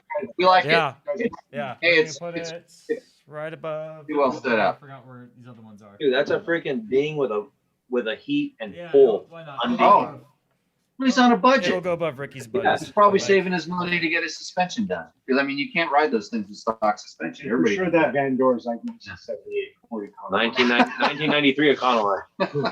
All right. What's up next? Brian. And let's find out who's submitting his photo. Is that his name or her name, or that's one of those names that could be Emily. Okay, go ahead. Next. We'll find out eventually. It's one of life's great mysteries. Okay.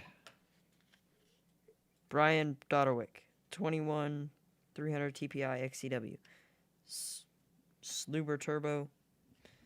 HC head and ECU reflash. IMS 4.5 gallon tank. Trailtech Voyager Pro.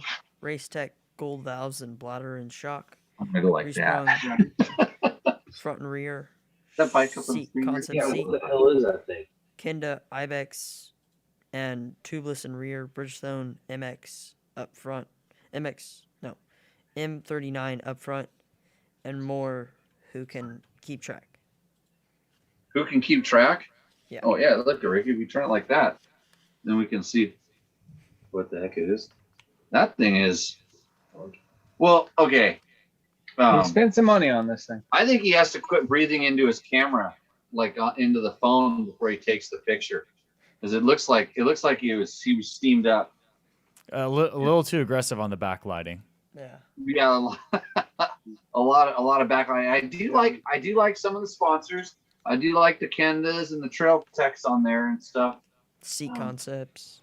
Seat Concepts. They're not. Do you remember Seat Concepts? I don't remember No. them. I don't remember them either. Yeah. Nope. Yeah. Tubeless? No, I think he I don't know what he said for the thing. Said tubeless. I'm not a big fan of the gray color, and I'm more bothered by the photo. I can't. We're having a hard time seeing the photo. It's I a don't blurry go ride with photo. friends that ride tubeless. It's Oh, you it's don't- kind of going downhill for me. I took a tubeless off one of my wheels the other day for you, Andrew. Good job. Yeah, so we can I ride think together. Paul did. I took it off. Yeah, but yeah. I would ride with you. If I had tubeless, Yeah, if you're smart enough to deal with this. But my normal friends, they don't. my friends that aren't Jimmy Lewis, I'm not going riding. not going riding with them with the tubeless. Okay. Because of the quality of the photo, we're gonna have to put it in the endo. endo. side. Yeah. Yeah. There's a great big void here of the endo that needs to get filled, and it's gonna fill it. Okay. Well, we can move some down.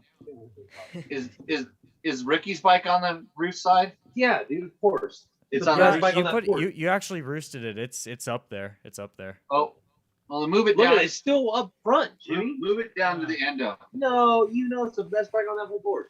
No, it's not. Which one was it? That 450X? Yeah, Gen 1. I just sold one of those. Yeah, biggest mistake. Okay, next one. What's our next guy? Dude, you can't move that down there. Are you kidding me? You just None of you did. guys even ridden one of those things. Hey, well, you're submitting a new one next week. Might be a little bit better. Yeah. Matt, Hey, now that I sold What's it, up? I want to be able to buy the tech bike guy back. that knows how to say stuff. It's hold on. This guy. Logan is handing me the responsibilities right now. So Wevoda? this is Kevin Wevoda. Okay. This is a 17250 XCW. I'm trying to get the picture up for the chat here. I can't talk and do things at the same time. Here, Logan, it's your I job. mostly wanted just Your the job. name. 17250 XCW SX head. Electron carb enduro spec suspension. Grips, tires, mailbox, numbers, worn out plastics, stock radiator guard, gas and oil, with a bush light on the rear tire. A bush light. Oh, is that what that is? Yeah. This guy's just Turn getting rowdy. He doesn't turn- care what it looks like. No, he that just guy's roosting. Look at bar patch, zip tied on, no cover. totally torques plastic. That's a good sign. Guy This- likes to ride. This thing was ridden hard and put away wet. My first race number, For sure. 96. You sure it's not 916? Yeah. It's 916. It's 916. Yeah. Mailbox Yeah. numbers. Yeah, that guy is not going out there to look the best. He's going out That there to guy's look a smart. rat. He's got Going there to ride. Yeah, He likes to ride. he's got it looks like he got a twisted T on the rear fender. I too? hope so. Bush. If so, that guy's bruised. Oh, This guy has he's to double live back. fisting it. Well, Oh. yeah, because there's grass in the photo. We don't have that.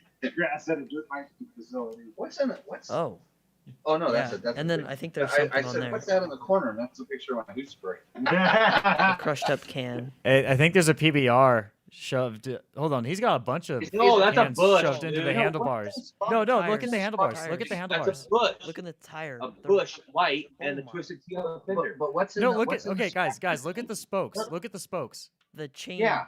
too. In Dude, that's Yeah, a past blue ribbon right there. Yeah, I looked at him PBR's in the too. front.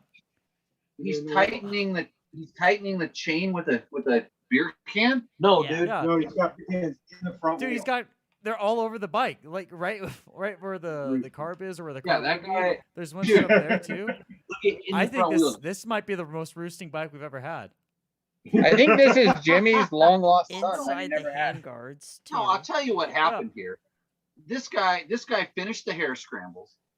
He drank too many beers. More than Kendall. Yeah, like more than Kendall. And then everybody stuffed their beer cans all over his bike, and he's gonna wake up the next morning to do the second moto of the. No, I think he looks to me like a what do they call those the sprint enduro? Sprint Enduro guy. Yeah, what's the ones the J-Day? J-Days. Yeah, he J-Day. looks like a J-Day guy. For sure. He's like a mass full. I can already tell. And he went down hard, and he woke up the next morning and took this picture of his bike, and he's got like 4 minutes to get to the start line. That's a roost. Dude, 9 out of 10. 9 out of 10 stars. 9 out of 10 stars. Yeah, that's going up. This guy That's taking. has a mullet. That's taking that. spot. Yeah. Taking A mullet? Yeah, this guy has a mullet. Oh, he has a mullet too. Kevin? And Probably follows Preston Campbell. he probably follows Preston Campbell. Yeah. Check this guy's social. See if he follows Preston Campbell. Right. Okay, next. What's next? Rick Grom. Isn't Rick Rick is a loyal listener, right? Yeah. The Think so. VICD guy. And he's only a loyal listener if he submitted a video. Okay. Okay, so that's on the podium at Best in the Desert, isn't it? hmm Like a VICD backdrop. 2012 Yamaha YZ450F. The mods consist of FMF Powerbomb header and power core, Clark 2.9 gallon tank, Scott's dampener, 47 gearing, race tech suspension, placed 4th in the Vegas to Reno, and open amateur. How fast does it go?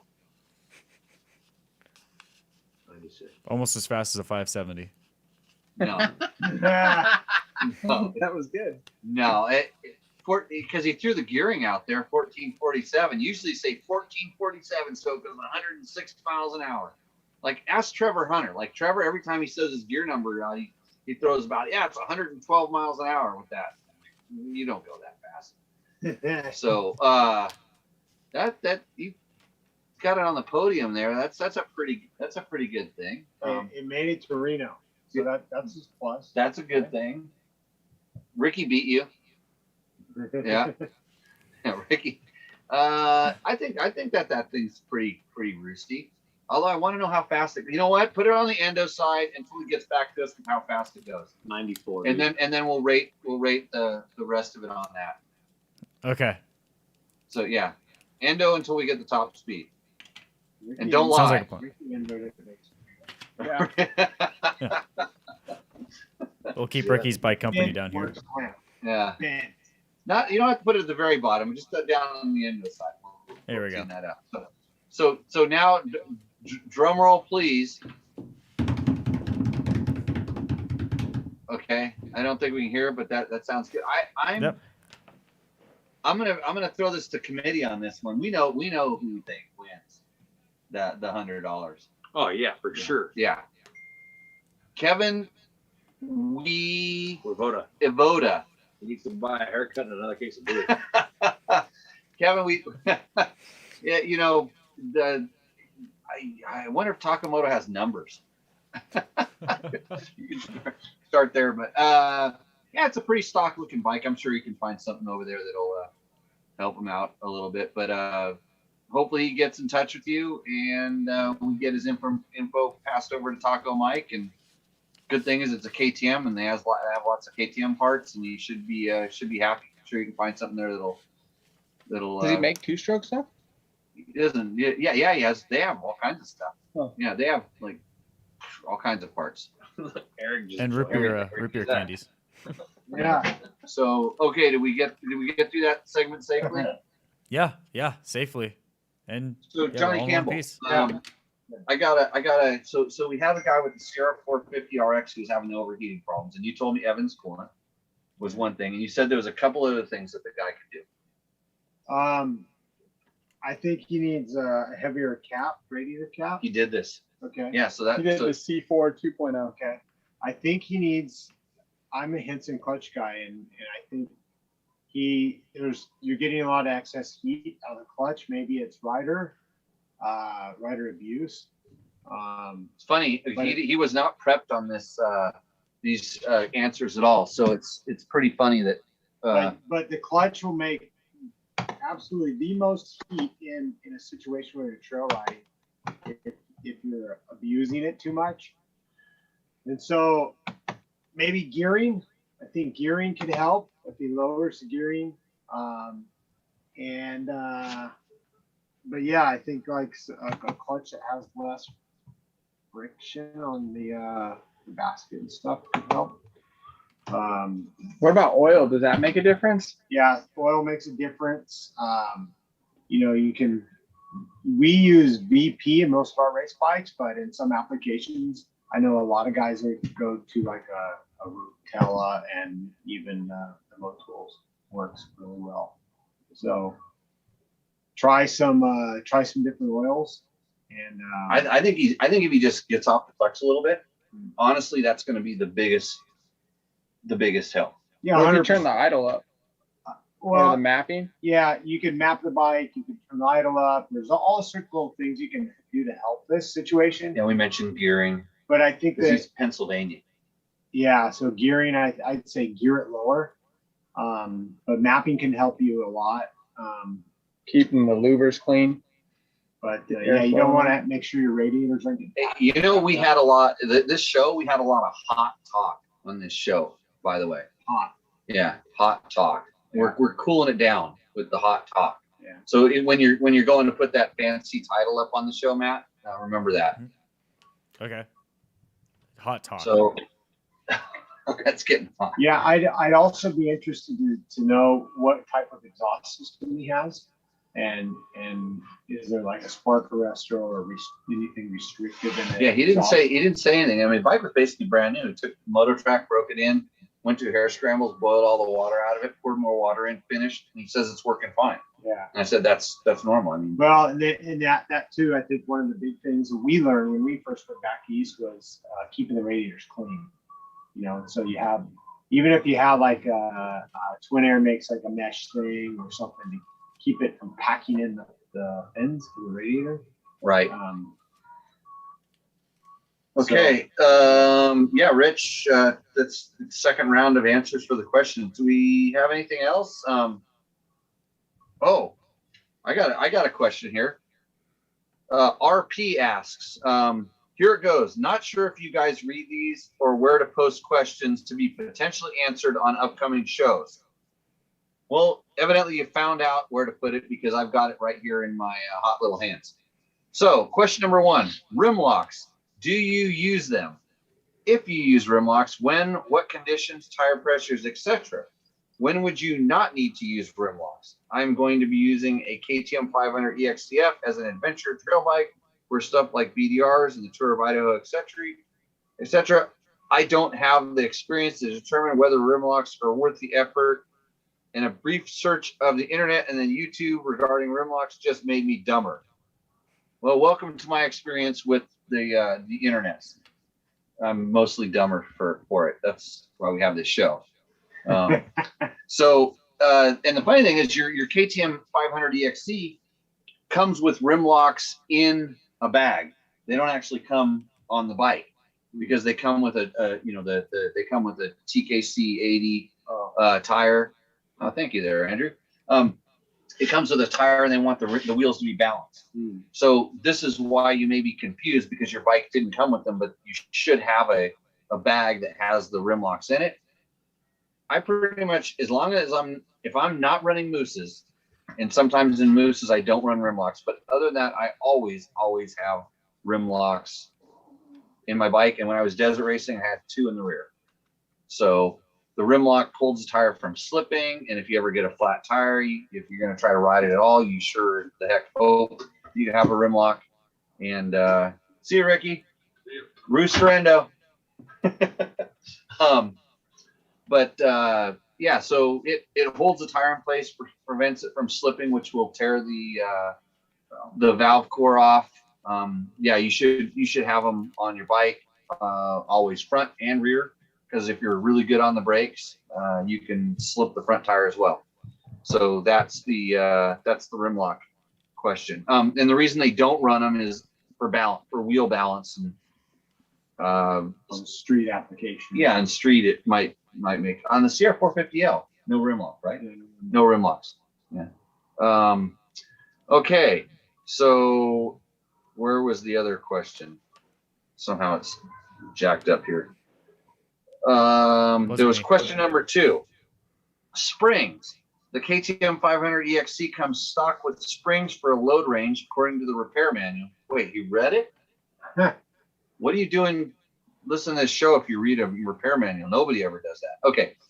Of 165 to 187 pounds. I weigh 170 with riding gear, luggage, camping gear, etc. Wait, you wear your luggage and camping gear? I would be looking around 210 pounds loadout. Would you change out the springs first or dial up the preload and see how that goes? Is it absolutely critical to have the correct spring rate for your loadout? Is it better to be on the high end in terms of weight load out for a spring or on the low end? For example, if I load my bike is 185 pounds, is it better to have a spring rated for 165 to 187 pounds or the spring rated from 187 to 209 pounds? I know this is preference on how you want the bike to feel ride, and it takes experimenting, but would you like your expert knowledge on what to do? Yeah, I would like my expert knowledge. If you recommend changing the springs, would you do just the shock spring or would you do both shock and forks? RP, here it goes, just like his letter. So specifically to the KTM PDS bikes, which the EXC 500 is, the spring rate is pretty crucial. Actually, ride height is really having the bike set up proper with the ride height, which is what we refer to as sag, is pretty important. Now, how you achieve that, you're gonna measure your sag, and what you do is there's what we call static sag. It's the weight of just the bike's weight only on the spring. And so if you're gonna load your bike, you would want to make sure it's loaded when you take this measurement. So it's just the load of the bike on the spring, and then you put yourself on the bike and get somebody to balance you, and then find out where that ride height is. And there's a relation between those two. And if you have to have the spring cranked in so much that you don't have the right free sag, in other words, we'll call it topped out, in order to get the proper sag, that means the spring is too soft and the bike isn't going to work properly. And it makes a pretty big difference, because then, especially on the PDS, it tends to ride a lot lower in the stroke and kind of have a really toppy out feel when it kind of comes unweighted. So it does make a difference. And the manual, since you have it, is really clear at explaining this. And the fact that they give those really specific weight ranges is kind of strange, but I understand that they want to, have the language in that thing, because it's mostly written by lawyers, be very specific to where everything is at. And like you're talking about that 180 pounds with your stuff, and then up to 200, you're right at the range of where a stiffer rear spring could, might be needed. But also, like you said, it's a preference thing. It's kind of like how you feel on the bike. So if you go through the procedure I talked about, the free sag versus your static sag versus your sag with you on the bike, that's kind of the telltale.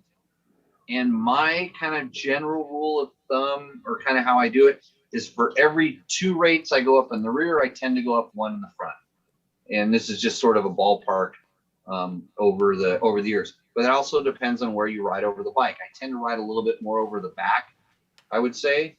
You know about that? Riding over the back? I probably had to do it to ride your bike. It probably forced me into doing that. And so for me, if I was up over the front more, then I would probably go up in an equal rate. But it's all personal preference. And I would say kind of ride the bike a little bit and think about how it's working, and then decide, your setting there. So we talked on our last show, Matt, didn't we talk a lot about sag and Yes, and setting it and what you're trying to feel? So maybe that's what prompted this question from the last show, but hopefully that's Typically, static sag is more important than rider sag, in my opinion, right? Because this isn't going to change. Yeah. So like Andrew's saying, is like static sag, which is, so on the KTMs, for instance, and it's real easy to kind of do it by using inches instead of millimeters for some people. So it's like 1 inch. Why are we laughing? Keep going. So it's just like, so 1 inch static sag, 4 inches with the rider on the bike. And then it's basically 33 millimeters and then 100 millimeters if you're going to go metric. But those numbers, they don't correlate exactly the same. But if you're just going to do it rough, that's the thing. You Googling it up. Yeah. We got somebody here. Where's George when you need it, right? He be telling me I don't know what I'm talking about. So, he was. But in the anyways, chat earlier. he was in there the chat earlier. But I think There's maybe plenty of false the manual will tell you exactly where it should be, both static sag and with the rider on there. But okay, do you have any other ones? Maybe. Did the chat come alive, or did everybody finally leave? Yeah, there's a couple. Dave Black. I ordered a Stark today. Probably threw away $100, but as a hedge. If this is 80% of what they're claiming, it'll be awesome. Looking forward to making maps that feel both like my 300XC and my Husky 501. Cool. You know about the Stark? See this electric bike yet? We need people stoked on bikes. Yeah, so that's good. No, that's good. I mean, if it is actually 80% of what they claim, that would be a really good bike. But I mean, if it gets this dude out riding, yeah, awesome. Yeah, no, David Black, or what is that his name? Dave Black. Dave Black. Yeah, his bike's in the garage. It's couch to that car. Oh yeah, he has That's a nice him. bike. Yeah. So that's throttle sticky. Oh, you've been sitting on it, huh? Try by the restaurant. How do you not go by a motorcycle and not turn go the like throttle? This? Yeah. Don't do that on my He's wearing bikes out that, the throttle. my bikes have Recluse clutches, and if it's running, it'll take off. I know. Well, I'm very aware of that. Yeah, be careful. That's one of the downsides to this thing. So, My mom told me if things sound too good to be true, they're then typically too good to be true. Man, that was such a polished. You know what bothered me more than anything? You see how their hair? Those guys were styled up, man. They did a good job. The video is well produced. Yeah. And it looked like they were getting on the Titanic in the movie. You know, they were just. It was kind of. Yeah. Well, I mean, more power to them, man. If they come out and blow everybody out of the water, that would be awesome. That'd be because awesome. I'd want to ride it, but We're gonna get to the tipping point where electric's gonna take over, and we're just like the old crotchety guys like Yeah. Ricky. Ricky needs to burn gas. yeah. Dude, Dude. you're not gonna feel the vibration in your hand and your feet on electric motorcycles. Yeah. I get where they're going with it. It's cool. They're gonna put a little speaker on it. It's gonna go brim brim. Yeah, And Yeah. if you could really ride this electric tune bike these- for 6 to 8 hours trail riding, that would be cool Sick. because where you can go. yeah, but They- I have a hard time believing this. Yeah, we're not sure about the range Solar and filled power. motor. Yeah. So okay. Anything else? Yes. Utah Desert Rider. Can you explain the advantages or disadvantages regarding fat front tire versus skinny front tire on trials terrain? On trials terrain? Yeah. Maybe like enduro. So like hard enduro. Trails terrain. Trails. Like on trail riding. TRA or TRI. Yeah. Trials. No. Trail. AI. TRAILS. Like that Welcome one to- guy earlier What? had the Shinko fat Yeah, front. the These fat. are like really trendy with like people that go riding in the mountains, Yeah. So like on plated bikes. I feel like this is a trend lately. the trail riding with the fat tires is a thing. 9100. Yeah, the 9100. So the fat tires, and it's gone back and forth in motocross. And I know there was time. I mean, motocross guys will try anything if they think it's going to be faster. And there was a time when they went to the fat tires and skinny and fat. And so it's a personal thing, and it depends on the tire because just like every tire, the size can be, one thing and it looks like something different. So, but there are there are tires that are called fatty. Golden Tire makes a fatty. Shinko, of course, has one that's kind of popular. And then Kenda has them. They have the same tire in both 8100 and 9100 or 80 or not. What is it? 8100? Yeah. 8100, 9100. Because there's some that are 9090s. Yeah. Yeah. Dunlops. Yeah. So Dunlop makes some 9090s. There's all different kinds of shapes and profiles.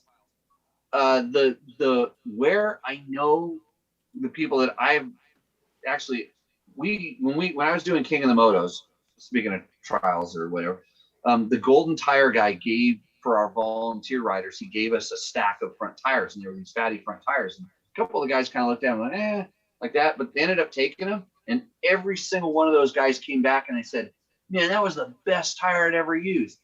And these guys weren't necessarily riding the hard trails; they were riding in the sand, and it just gives it a little bit more float. And it does float a little bit more in the sand, and sometimes it has a little bit more cushion. Sometimes they're a little bit heavier and they feel more stable because of it. So there's a lot of different pros and cons to it. I find my biggest problem when you're in the mountains, like when you get into ruts and stuff, they tend to grab ruts quite a bit harder. Like they have tread squirm. Yeah. Well, it depends on where you're at on the tire. It depends on the tire. Yeah, and some of the fatty tires are made with softer compounds. Like for instance, I know some of the Golden, the more extreme tires are. So you get a little bit tread squirm, and I've noticed it was more pronounced, like Andrew was just saying.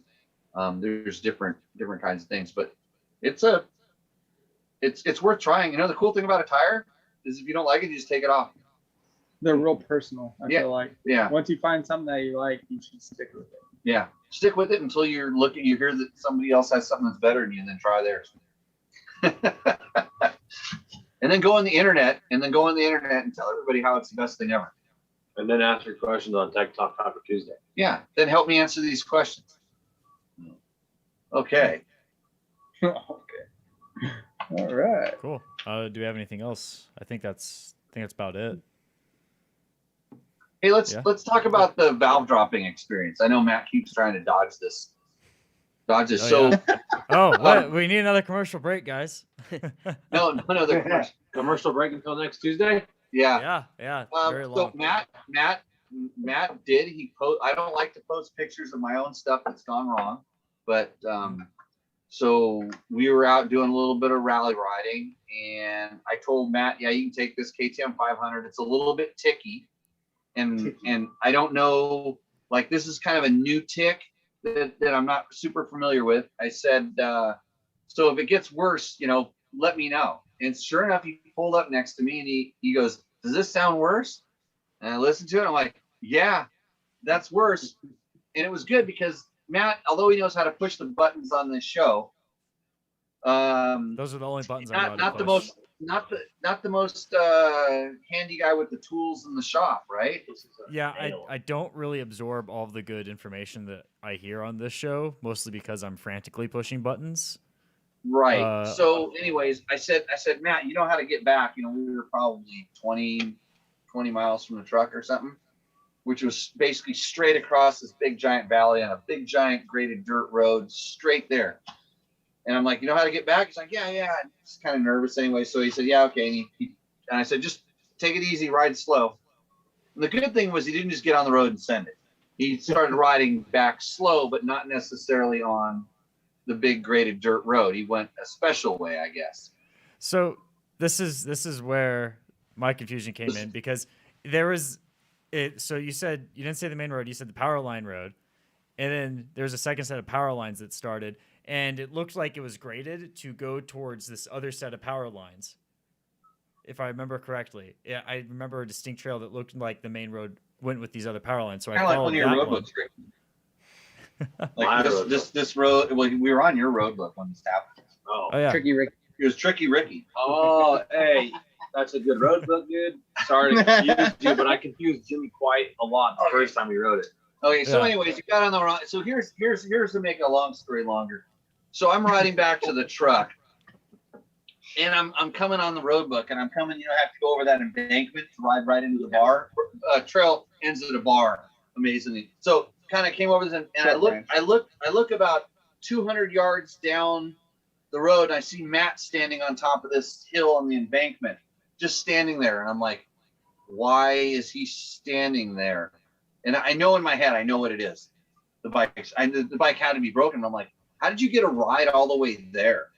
I figured the bike's out in the desert someplace because I couldn't see it. It was down in the ravine.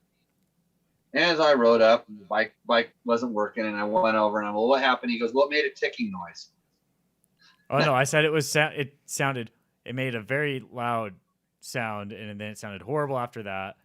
And I just shut the bike off. And I tried to start it briefly. You did not shut that bike off. No. Sorry. No, it was dying, and it was stalling, and then I was like, oh shit! But right when I was going for the kill switch, it had died. I should clarify. Okay, so it shut down. It shut off when I was trying to. I was like getting on the brakes. Yeah. So the valve, basically, I'll tell you what happened is the retainer clips popped out from holding the valve, and then the valve was falling down, and the piston was bouncing it back up and down in the head until it was probably when you were going at enough RPM, it didn't have enough time to fall all the way out, and then it finally snapped the head off the valve, and then it fell out and did some damage, a little bit of damage. But here's where I just, you were probably like within a minute or two of the truck.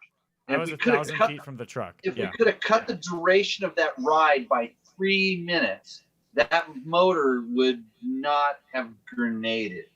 No. It would have been close, but it was. It would have been close, but I still would know where that tick noise was coming from. Right. Because I've been looking for this, and so now I've got actually the other bike that's in the back of this truck makes a kind of a similar noise, and now I'm a little bit scared to ride it. So, but now it actually wore out the keepers on the valve. I've never seen this before, and I mean maybe this is a KTM thing, but like I've never seen it on Hondas. I've got I have XRs that ran forever, but then they probably didn't rev that high and stuff. But anyways, that's what happened, and I'm gonna find out about head repair or buy new parts, or who knows. Anybody know anybody who does good head repair? Let me know. I have never had to have this done before. So Like you need to rehone it? Rehone the head? No, it's gonna have to have some parts welded and new valve guides and valve seats put into it. And it's a full on. It's cheaper than buying it. cheaper to buy a new head.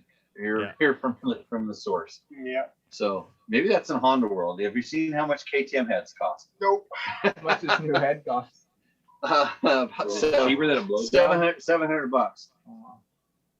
The blowjobs out here are free. But what about I was gonna say, what's the per ump head Well, cost? it's blowing pretty hard right now. Yeah, Logan, we're talking about the wind blowing off the desert. Yeah, the whistle going into your RV. The whistle. Yeah. Yep.